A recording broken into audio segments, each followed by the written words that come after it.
오늘 설교 제목이 넉넉한 마음을 갖고 살게 하소서라고 정했는데요.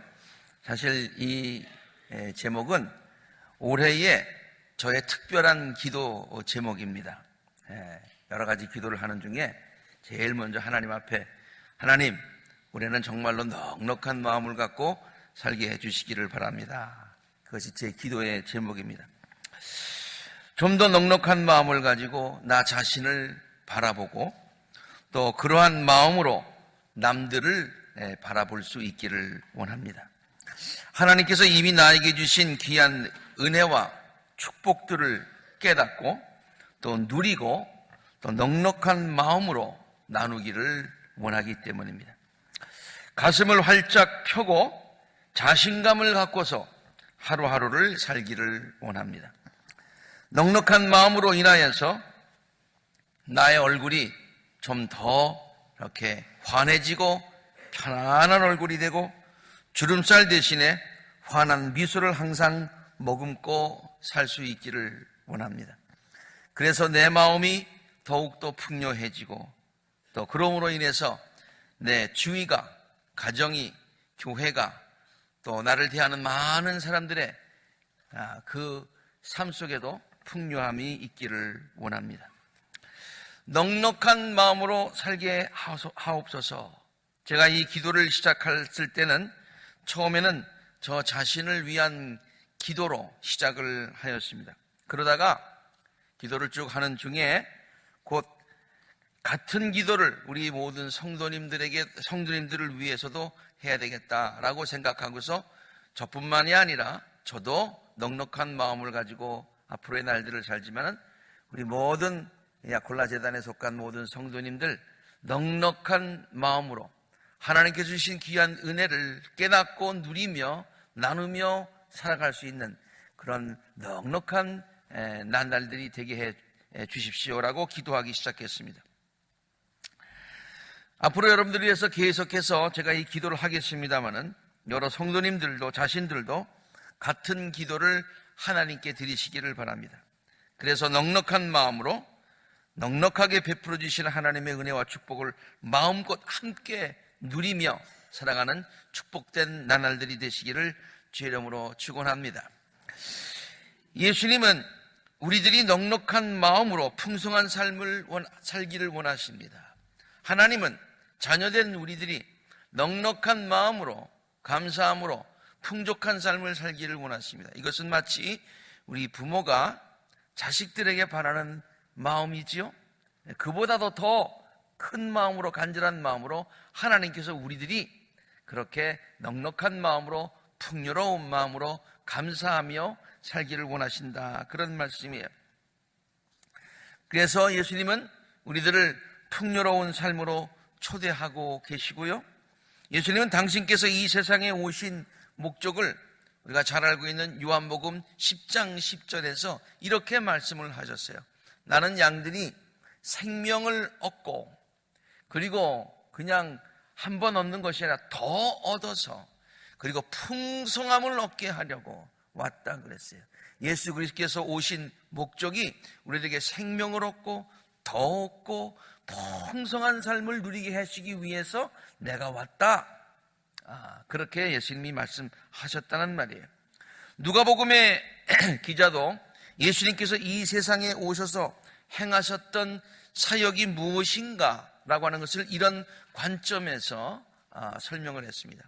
주님께서 내게 기름을 부으셔서 가난한 사람들에게 기쁨 소식을 전하게 하셨고, 주께서 나를 보내셔서 포로된 사람들에게 자유를, 눈먼 사람들에게 다시 보게 함을 선포하고, 억눌린 사람들을 풀어주고 주의 은혜의 해를 선포하게 하셨다라고 누가복음은 예수님의 사역을 소개하고 있는데요, 그 사역은 이런 관점에서 본다면 예수님의 사역은 가난한 사람들을 부요하게 하시는 것이었고, 포로된 자들에게 자유를 주시고 억눌린 사람들을 풀어주셔서 저들이 빈곤한 삶이 아니라 풍성한 삶을 살게 하시기 위해서 주님께서 오시고 그런 사역을 감당하셨다는 얘기예요.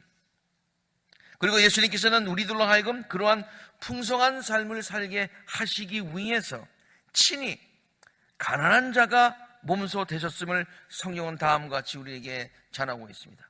얼마나 우리들이 풍성한 삶을 살기를 원하셨으면 예수님께서 우리를 위해서 본래는 풍성하신 부유하신 분이셨는데 가난하게 되셨다고 증거하고 있어요. 여러분은 우리 주 예수 그리스도의 은혜를 알고 있습니다. 그리스도께서는 부유하셨지만은 여러분들을 위해서, 우리들을 위해서 가난하게 되셨습니다. 그것은 그분의 가난하심으로 우리들을 부유하게 하시려는 것입니다. 이렇게 당신이 가난하게 되시는 것까지 감수하시면서 우리들을 부유하게 하시기를 원하셨다, 그런 말이죠. 이것이 우리들을 향한 하나님의 뜻입니다. 그런데 안타깝게도, 정말 안타깝게도 우리들은 주님의 그러한 귀한 뜻을 깨닫지 못하고 풍요로운 삶을 누리며 살지 못할 때가 많이 있는 것 같습니다. 풍요의식보다는 하나님께서 나에게 풍요한 은혜를 베푸셨다고 깨닫기보다는 빈곤의식에 사로잡혀서 살 때가 있습니다. 있는 것을 보기보다는 없는 것을 생각하면서 가난하다 그렇게 생각하며 살 때가 있다는 말입니다. 하나님께서 축복의 하나님이심을 깨닫지 못하고 우리들이 구하면 넉넉하게 주신다고 하시는 그러한 마음의 든든함을 갖지 못하고 살 때가 있습니다. 긍정적인 생각보다는 부정적인 생각에 젖어 살 때가 있습니다. 그래서 주 안에서 모든 것을 할 수 있다는 승리의식보다는 자신의 약함을 보면서 패배의식 속에서 나는 없다, 나는 약하다, 나는 할 수 없다, 그런 생각 가지고 살아갈 때가 있다는 말입니다.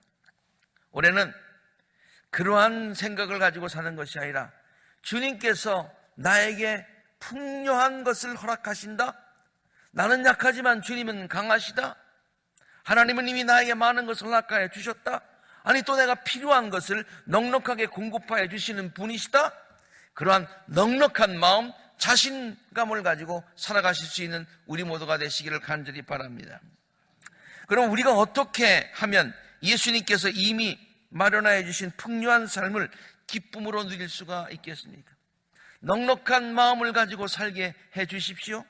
풍요롭게 살게 해 주십시오. 그러면 어떻게 구체적으로 그렇게 삶을 살 수 있느냐? 첫 번째는 우리 자신을 바라볼 때에 우리 마음 가운데 먼저 부유한 마음을 가져야 된다는 얘기예요.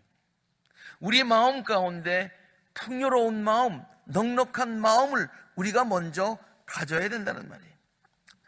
풍성한 삶의 가장 중요한 조건은 외부에 있지 않습니다.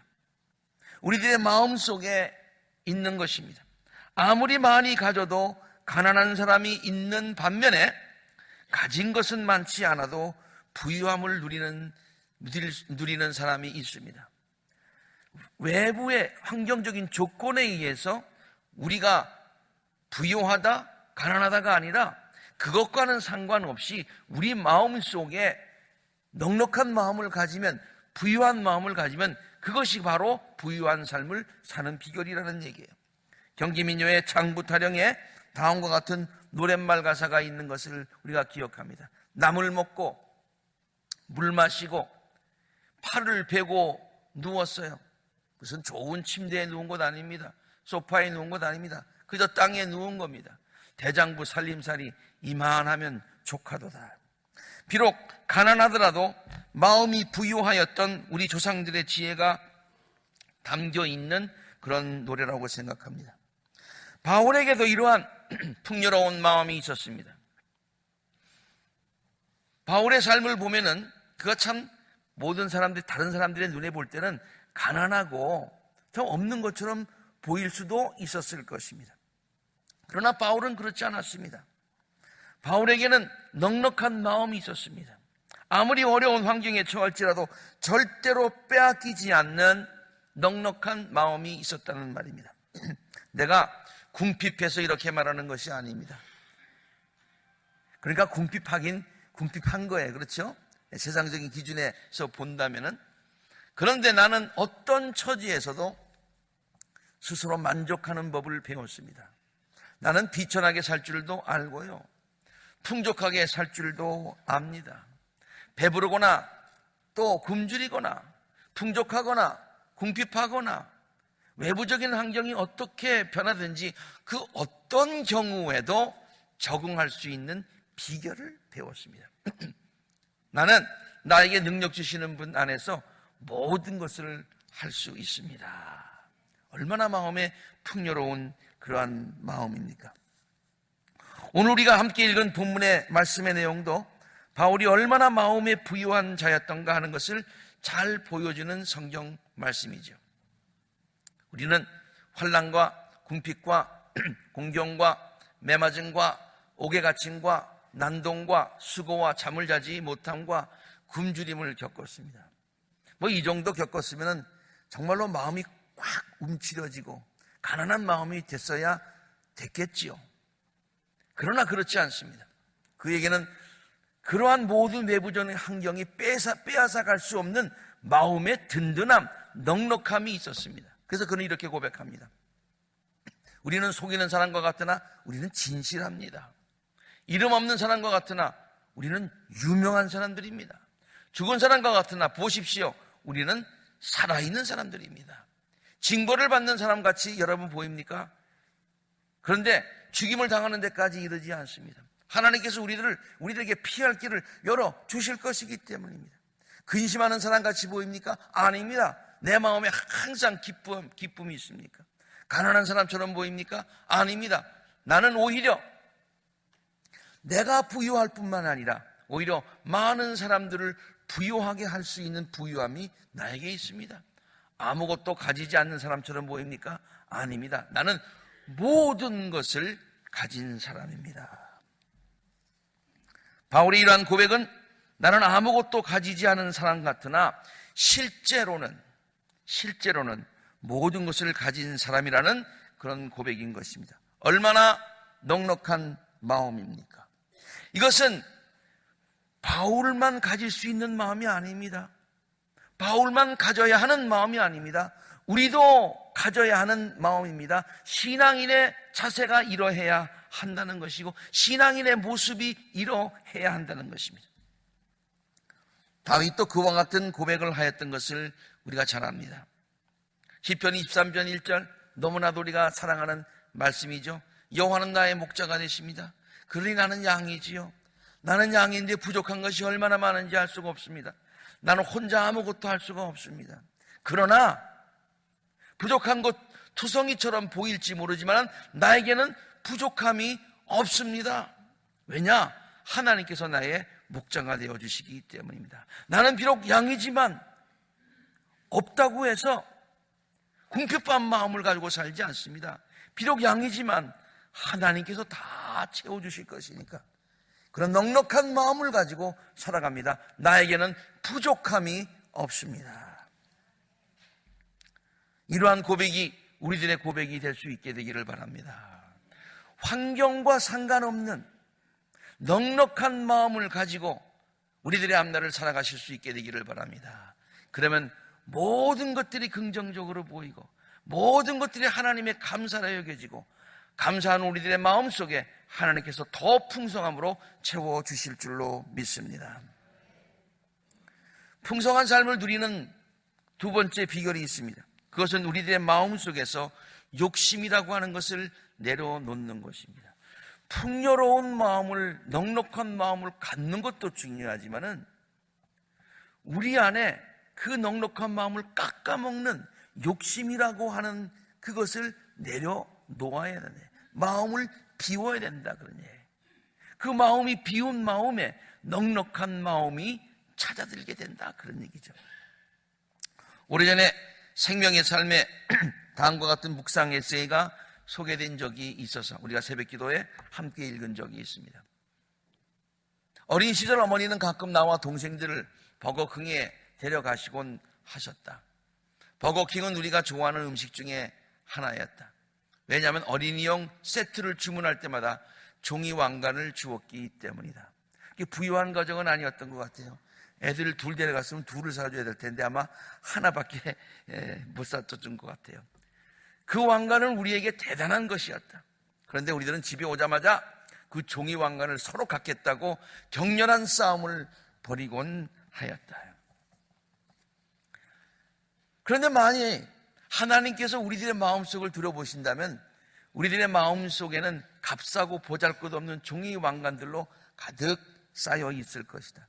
근데 지금 생각해 보니까 그때는 막 그냥 치열하게 동생과 싸웠는데 종이 왕관을 가지려고. 지금 생각해 보니까 그게 뭐 이렇게 대단한 게 아니었다는 거예요.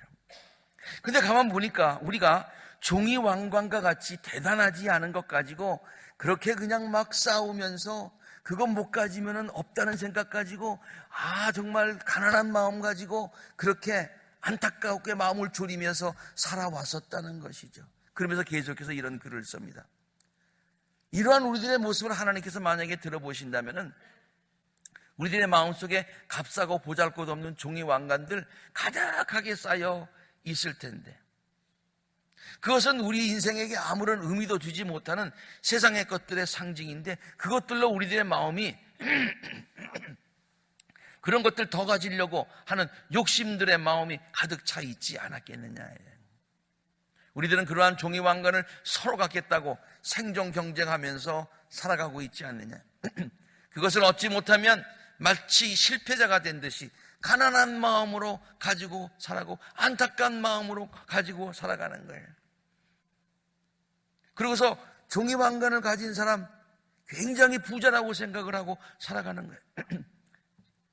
어렸을 때 옛날에 딱지치기 하던 생각이 나는데 그 딱지 정말 나가가지고 밑마침 따고 오면 얼마나 마음이 부자였는지 모릅니다. 세상을 다 가진 것 같았습니다. 그리고 딱지를 잃으면 그냥 막 울었습니다. 네. 얼마나 안타까운지. 네. 근데 지금 생각해보면 그거 아무것도 아니잖아요. 우리는 지금 딱지 가지고 그러지는 않지만은 종이 왕관과 비슷한 그런 욕심을 우리의 마음속에 채우기 위해서 우리가 가난한 마음 가지고 살아가고 있진 않느냐 그런 얘기예요. 마치 실패자가 된 듯이 그거 얻지 못하면 마음을 내려놓지 못하고 마음을 비우지 못하고 살아가는 우리들의 마음, 그러면서 우리는 진짜로 값진 왕관을 놓치는 경우가 많다 그래요. 진짜 왕관이 뭐냐? 하나님께서 우리 한 사람 한 사람을 위해서 맞춤형으로 만들어주신 왕관을 놓치며 살아갈 때가 많이 있다는 거예요. 얼마나 슬픈 일입니까?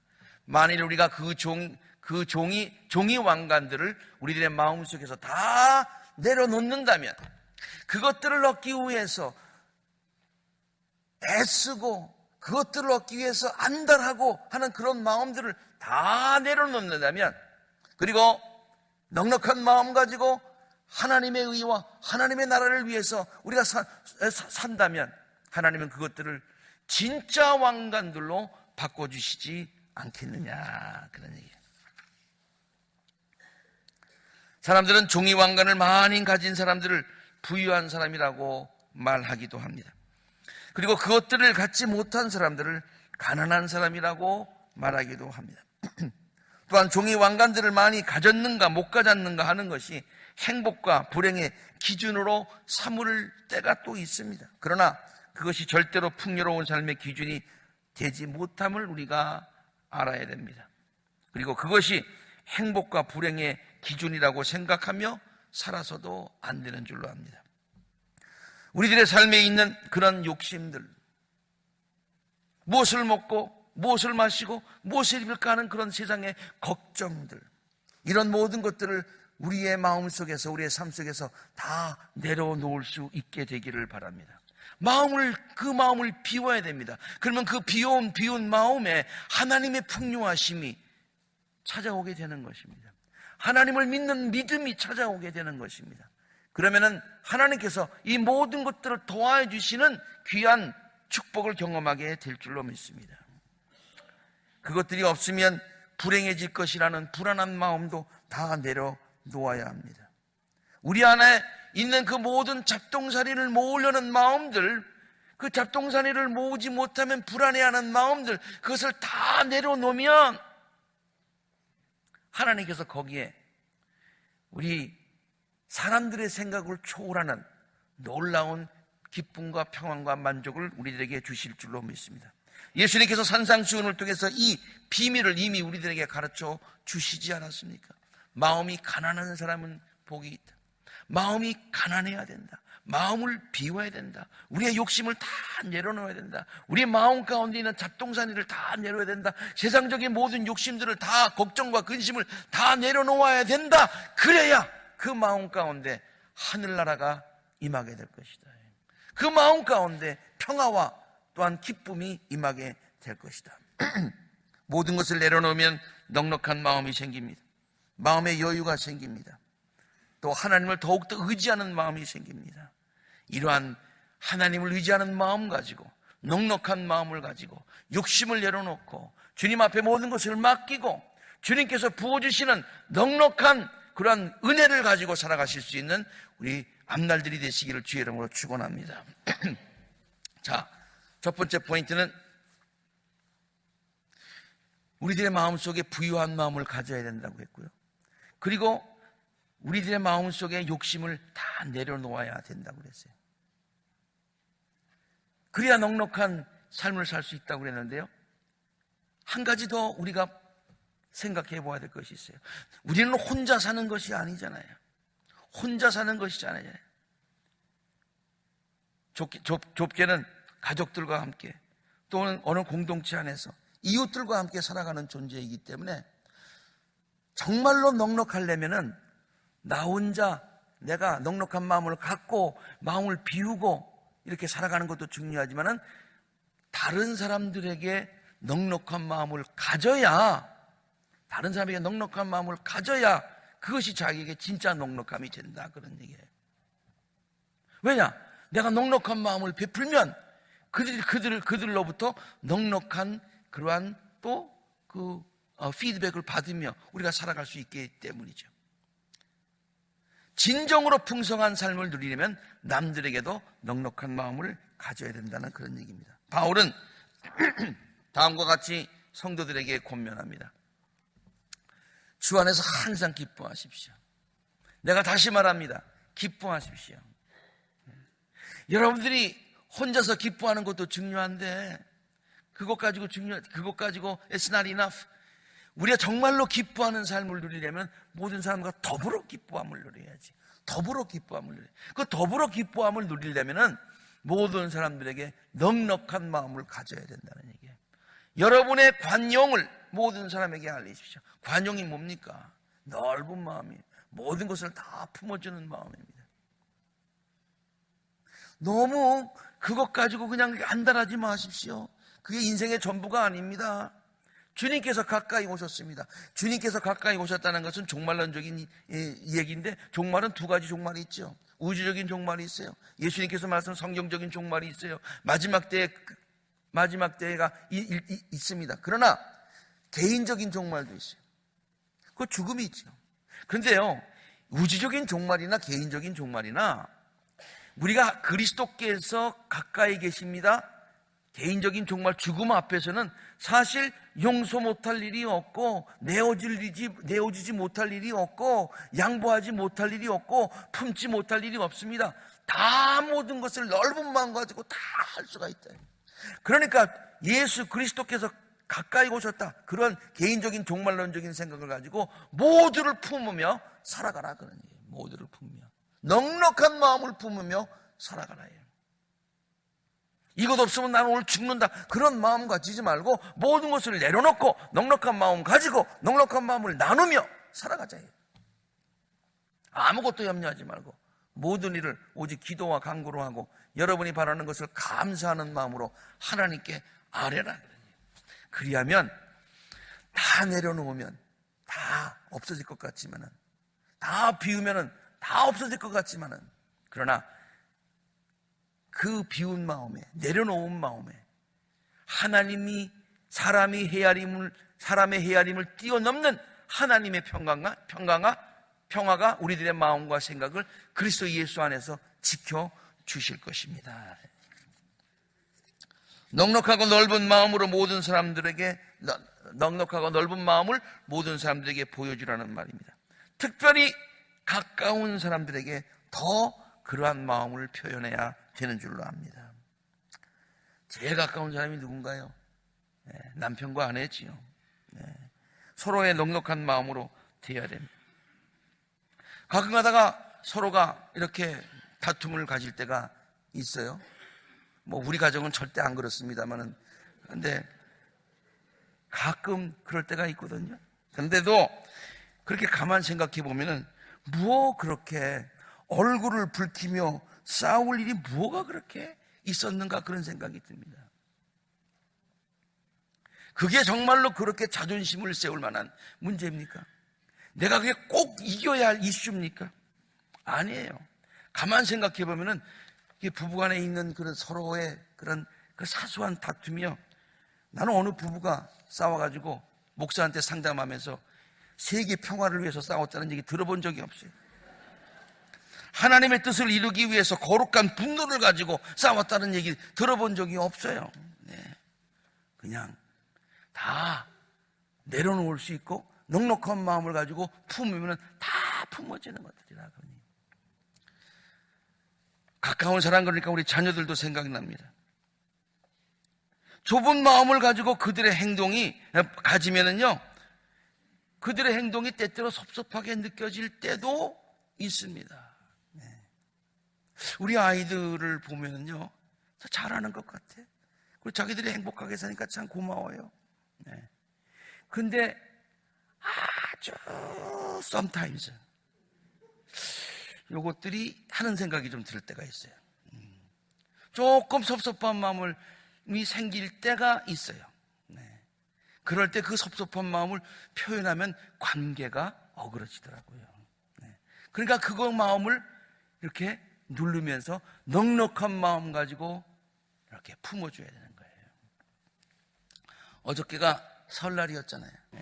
그래서 한국에 이제 뉴스를 이렇게 보니까 한국에는 멀리서 부모 찾아가느라고 그냥 그 모습을 가만 보는데, 우리 애들은 여기 사는데 어떻게 오지도 않냐? 아니 왜 전화도 안 하냐? 그런 생각이 맨 처음에는 아침에는 괜찮다가 점점 오후가 되니까 조금씩 생겨나는 거예요. 이제나 전화가 올래나 저제가 전화가 올래나 끝까지 안 오더라고요. 그래서 우리가 전화를 하려고 그랬어요. 야, 너희들은 설날도 모르냐? 그런 마음이 여기까지 올라왔지만은 얘네들이 설날이 뭔지 알긴 알겠어. 그런 마음을 가졌어요. 그러니까 마음이 좀 편해지더라고요. 그때 문자가 탁 오는 거예요. 우리 며느리한테서 아버님 해피 추석, 그렇게 하고 왔더라고요. 이게 추석인지 설날인지도 모르는 거예요. 그러니 그걸 설날이라고 세배하러 오늘 기대하는 내가 잘못이지. 내가 잘못이지.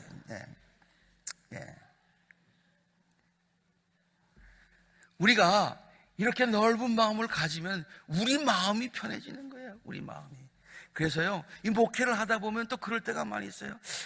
이럴 때는 괜히 좀 이렇게 해줬으면 참 좋겠는데, 참 아쉽다. 그럴 때가 좀 왜 없겠어요. 근데 가끔 그런 마음을 가질 때가 있는데요, 이제는 마음을 돌이키려고 그래요. 그래서 올해 내가 기도 제목이 주여 넓은 마음 가지고, 이해하는 마음 가지고 우리 식구뿐만 아니라 모든 교인들을 다 대할 수 있게 해달라고 나 기도하는 거예요.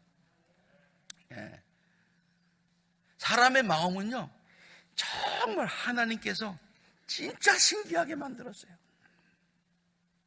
마음을 싹 닫으면요, 아무것도 안 들어와요. 아무것도 안 들어와요. 근데 열려라! 그러고서 쫙 하고 열면 또 이해 못할 게 하나 없고 하나도 안 받아들일 수 있는 게 없어요. 다 받아들여. 이 차이가 하늘과 땅 차이야. 여러분 마음을 활짝 여시기를 바랍니다. 활짝 여. 그래서 저는요, 요새 찬송가 이외에 가장 즐겨 부르는 노래가 하나 있어요. 지난 수요예배도 내가 잠깐 얘기했는데요, 그 노래가 뭐냐면은 무슨 사연이 있겠지, 무슨 까닭이 있겠지, 거기밖에 몰라. 근데 그것만 계속해서 반복하는 거예요.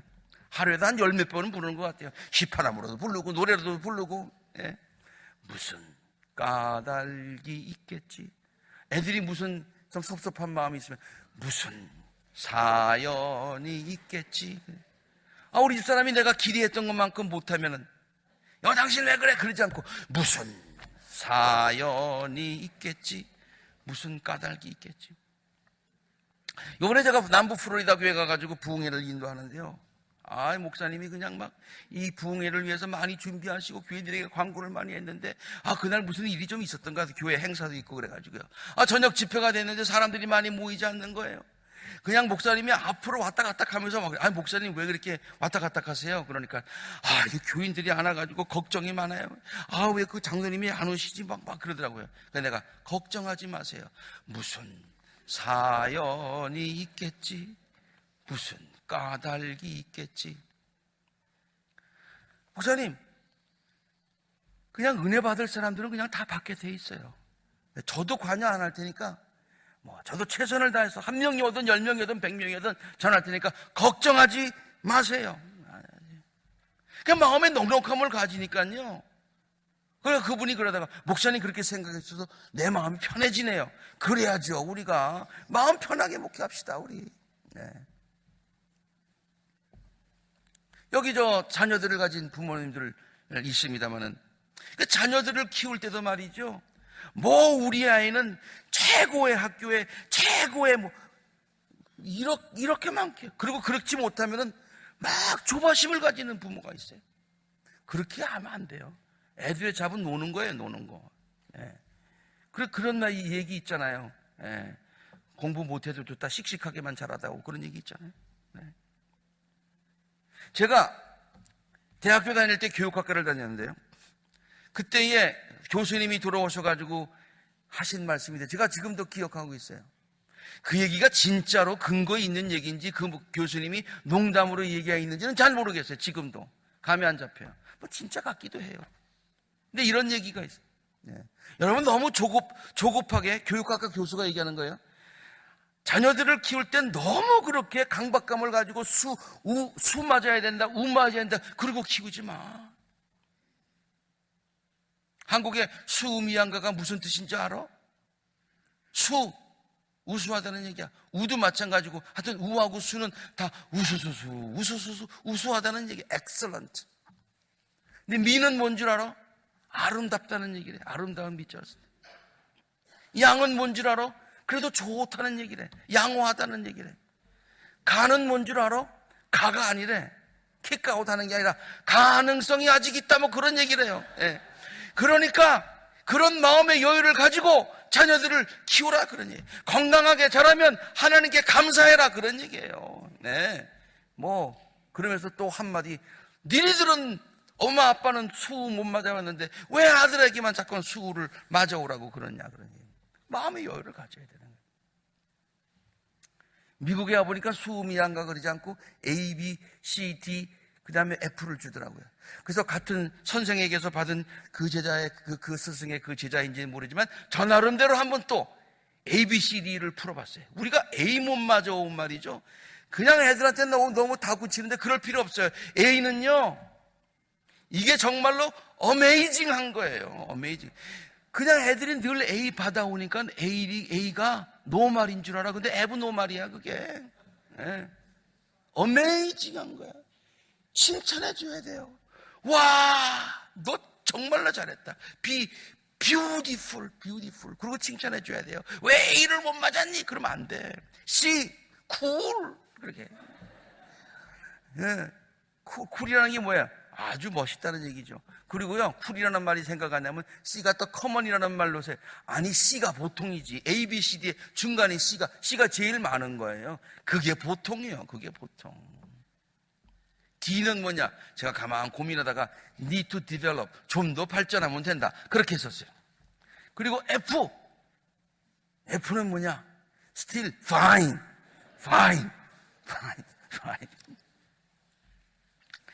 이러한 넉넉함을 가지고 나 자신뿐만 아니라 모든 사람들을 대해야 돼.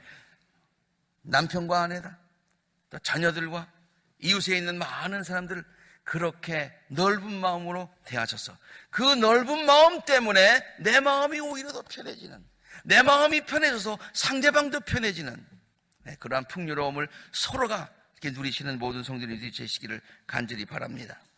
아름다운 서민들의 아주 푸근한 이야기가 늘 담겨있는 그러한 좋은 생각이라고 하는 그런 교양 잡지가 있죠. 그런데 이런 이야기가 있는 것을 기억합니다. 옛날 어느 고을에 어린 나이에 시집을 온 며느리가 있었어요. 어린 나이에 시집을 왔어요. 한 번은 시어머니가 솥에 쌀을 안 치고는 며느리에게 불을 떼라고 잠시 밖으로 일을 보러 나갔어요.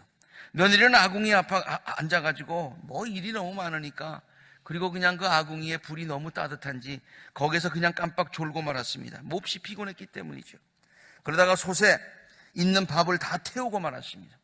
며느리는 당황하여서 부엌 바닥에 앉아서 주저앉아서 울고 있습니다. 그때 시어머니가 들어왔어요. 며느리가 엉엉 울자 당황하여 물었습니다. 얘야, 무슨 일이냐? 며느리가 차마 대답을 못하고 손으로 솥을 가르쳤습니다. 시어머니가 솥을 열어보니 밥이 다 타버렸어요. 그러자 시어머니는 별일 아니라는 듯이 다음과 같이 말합니다. 괜찮다. 내가 늙어서 눈이 어둡다 보니 밥물을 너무 조금 부어. 네 잘못이 아니라 내가 밥물을 조금 부어서 그래서 탄 거야. 걱정하지 마. 그래서 조금 있다가 아들이 부엌에 들어와가지고 이광경을 보고 다음과 같이 말했어요. 어이쿠, 내가 아침에 귀찮아서 물을 조금만 길어 넣었더니, 물을 조금 길었더니 가져왔더니 어머니가 물이 없어서 조금만 부었다, 그런 얘기예요. 그렇게 됐네요. 아우, 내가 다음에는 물을 더 많이 길어 올게요. 조금 뒤에 시아버지가 들어오셔서 사정을 듣고 이렇게 말했다고 합니다. 내가 이제는 힘이 붙여가지고 장작을 잘못 쪼개서 대강 조금만 쪼갰으면 불이 좀 약할 텐데 그냥 큰 장작을 그냥 집어넣었더니 그 장작이 화력이 좋아가지고 이렇게 탔구나. 다음서부터는 내가 힘들더라도 장작을 좀 짧게 쪼개야 되겠다. 그렇게 얘기를 했다고 하는 거예요. 참 그 당시 읽을 때 잔잔한 감동이 있었습니다. 그래서 제가 이 글을 이렇게 보관해 둔 적이 있어요. 얼마나 넉넉하고 아름다운 마음입니까?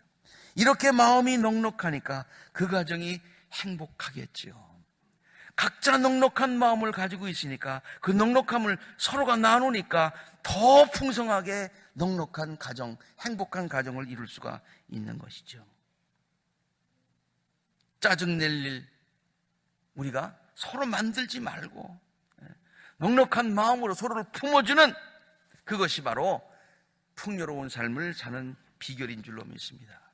올해는 이렇게 정말로 넉넉한 마음을 가지고 살 수 있는 우리 모두가 되었으면 참 좋겠습니다. 이혜인 수녀가 쓴 시의 일부를 소개합니다. 이것도 아마 새해에 쓴 그런 기도문인 것 같아요. 주님, 평범하지만 따뜻한 마음을 지니고, 따뜻한 마음, 넉넉한 마음이죠. 어려움에도 절망하지 않고 신뢰와 용기로 나아가는 기도의 사람이 되게 해 주시기를 바랍니다. 더도 말고 덜도 말고 정월의 보름달만큼이나 환하고 둥근 마음, 둥근 길 둥글긴만 합니까? 넉넉하다는 그런 뜻이죠.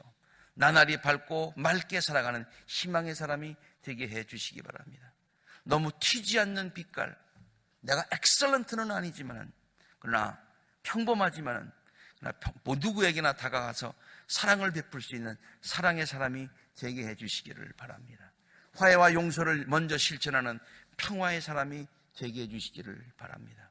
그날이 같은 평범한 매일매일의 일상일지라도 새롭게 잃어가는 고마움이 기도가 되고 작은 것에서도 의미를 찾아 지루함을 모르는 그런 기쁨의 사람이 되게 해주시기를 바랍니다.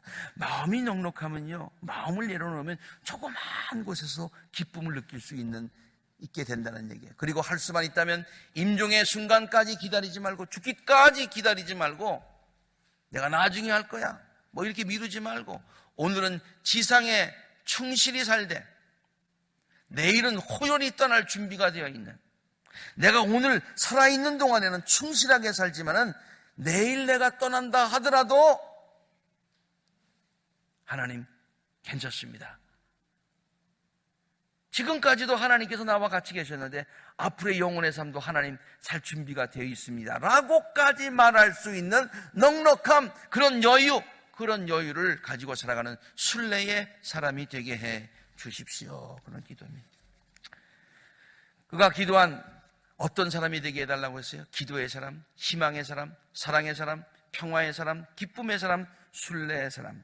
가만히 이 말들을 생각해 보면은 모두 넉넉한 마음을 가져야 가능한 그런 사람들이죠. 그리고 넉넉한 마음을 가진 사람들이 누릴 수 있는, 될 수 있는 그러한 사람들입니다. 기도의 사람, 희망의 사람, 사랑의 사람, 평화의 사람, 기쁨과 순례의 사람. 넉넉한 마음을 가지고 주님께서 주시는 풍요로움을 누리면서, 그리고 나누면서 나의 넉넉함으로 인하여서 주위가 넉넉하게 되는, 여러분의 가정과 우리 교회와 우리의 일터가, 우리의 삶이 넉넉함을 누릴 수 있는 복된 한 해가 되시기를 주의 이름으로 축원합니다. 함께 기도하시겠습니다.